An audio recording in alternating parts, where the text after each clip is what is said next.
Вас вітае Падарожск, аграгарадок Ваўкавыскага района, які знаходзіцца ў маляўнічым месцы на мяжы Гродзенскай і Брэсцкай абласцей, на беразе ракі Зяльвянкі. На сённяшні дзень Падарожск аграгарадок, цэнтр сельсавета з насельніцтвам прыкладна у 500 жыхароў.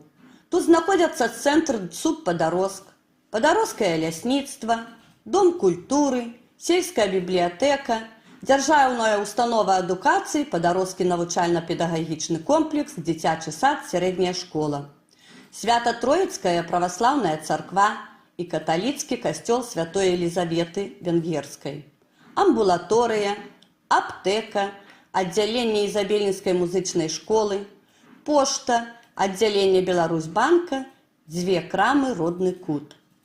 Падарожск мае доўгую, багатую на падзеі гісторыю, шматлікія помнікі гісторыі і культуры. Аграгарадок захаваў рэгіянальную сярэдневяковую планіроўку. У цэнтры на былой рыначнай плошчы знаходзіцца брацкая магіла 160 байцоў і камандзіраў Чырвонай арміі, загінуўшых у гады Вялікай айчыннай вайны. Упершыню Падарожск упамінаецца ў дакументах канца 15 стагоддзя, калі ён быў падораны вялікім князем літоўскім Аляксандрам Ягелончыкам, шляхціцу Войцеху Янавічу Клочка. У тыя часы Падарожск называўся Падарэвск, быццам бы ад слова «падарыць». Сын Войцеха Мацей насіў тытул князь Падарэвскі. У маі 2019 года адзначалася 500 год Падарожскай каталіцкай парафіі і ў верасні 385 гадоў праваслаўнай парафіі.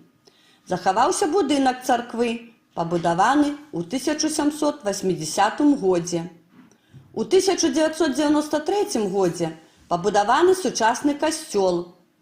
У паўднёвай частцы вёскі на правым беразе Зяльвянкі захаваліся рэшткі памешчыцкай сядзібы, якая ўключае ў сябе палац, пейзажны парк з велічнымі уязнымі варотамі і мураванай агароджай і шматлікія гаспадарчыя пабудовы. Да сядзібы адносяцца панскі бровар, запушчаны ў 1862 годзе. Сядзіба з'яўляецца помнікам архітэктуры рэспубліканскага значэння. Яе выкупіў расійскі бізнесмен з мэтай стварэння турыстычнага комплекса. У цяперашні час сядзіба актыўна рэстаўруецца. Створана прадпрыемства «Маёнтак Падарожск», пры якім дзейнічае аграсядзіба з гасцявым домам. Гісторыя Падарожска звязана з імёнамі значных гістарычных асоб.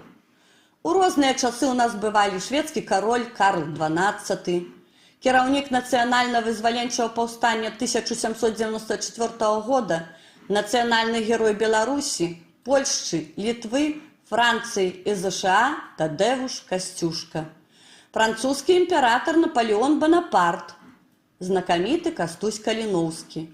2 водасховішчы на рацэ Зяльвянка і рэчцы Казея. Мы заўсёды рады гасцям. Праязджаючы праз Падарожск, зайдзіце ў школу, дзе вам прапануюць экскурсіі па музею і па Падарожску. Наведайце сядзібу, адпачціце ў гасцявым доміку, які здаецца ў арэнду.